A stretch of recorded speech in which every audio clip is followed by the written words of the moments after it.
Frédéric Magnin est fier de sa vigne. Il représente la 5e génération de vignerons sur ses terres, mais a su imposer son style. Une culture en biodynamie selon les cycles lunaires dans ses rangs et un élevage du vin atypique dans sa cave.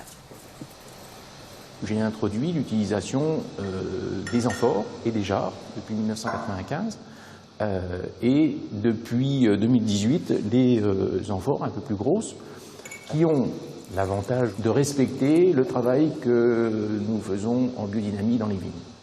L'élevage du vin dans des contenants en terre cuite, une technique romaine antique qui préserve les arômes du vin, si bien que le vigneron n'en perd pas une goutte à chaque test. Non, c'est tellement gourmand. Naturellement, j'avale comme si je buvais un verre de jus de fruits.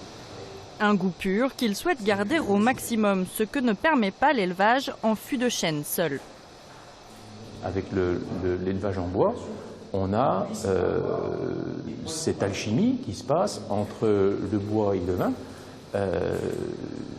qui, en quelque sorte, est un peu une forme d'aromatisation du vin qui fait partie des élevages nobles en Bourgogne et que moi je ne veux pas enlever. C'est pour ça que je continue de présenter des vins qui sont partiellement élevés en jarre et en terre.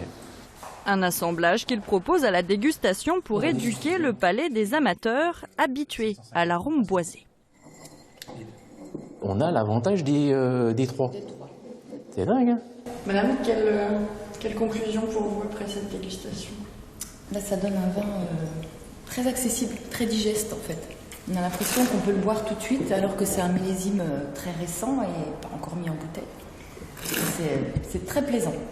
Un avis partagé, selon Frédéric Magnin, par 95% de ses clients.